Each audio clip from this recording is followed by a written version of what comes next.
Toujours, cette fois-ci, on s'intéresse à l'ouverture à Dubaï du sommet mondial de l'action climatique, événement phare de la COP28 qui réunit les chefs d'État et de gouvernement et les représentants de quelques 160 pays. Et pour en parler, nous sommes en direct avec notre envoyé spécial, Khadija Hirsan. Bonjour Khadija Hirsan. Bonjour Ababakar, bonjour à toutes et à tous. Alors, comment s'est déroulée la cérémonie du sommet mondial de l'action climatique ? Alors vous le disiez à l'instant, cette cérémonie a été marquée par la présence de plus de 150 chefs d'État et de gouvernement, mais aussi des représentants des États partis.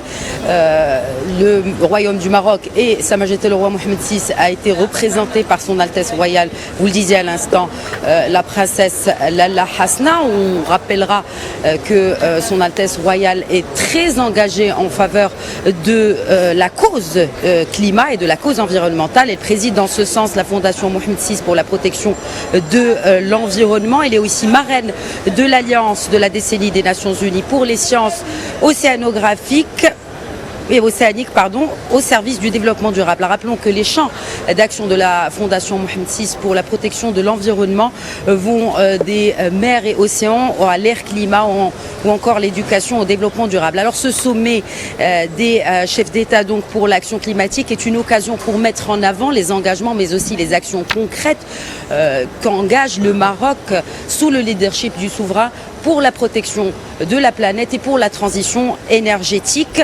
On rappellera aussi que le Royaume du Maroc préside depuis mars 2022 la 6e Assemblée des Nations Unies pour l'environnement.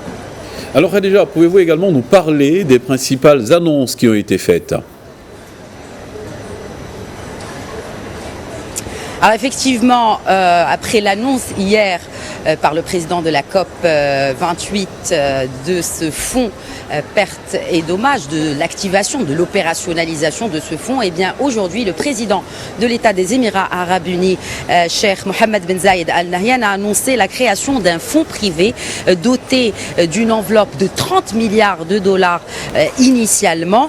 Il devrait être porté à terme à l'horizon 2030 à 250 milliards de dollars. Alors ce fonds, il est destiné à drainer des capitaux étrangers, des capitaux pour la finance climatique, pour des solutions innovantes pour la protection de la planète. Donc il est clair que Ababakar, l'agenda de cette COP 28 est très ambitieux, mais ce sera sans compter sur la présence de deux présidents, à savoir le président américain Joe Biden et le président chinois Xi Jinping.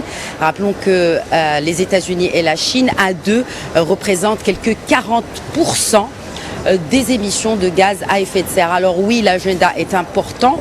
Oui, on doit lever des fonds pour aider notamment les pays du Sud global à faire face au changement climatique, mais il faut aussi réfléchir ensemble, et c'est un peu aussi l'ambition des organisateurs, réfléchir ensemble à comment réduire les émissions de gaz à effet de serre. Merci encore Khadija Hirsan. Je rappelle que vous êtes actuellement donc à Dubaï pour également assister à cet événement phare de la COP28.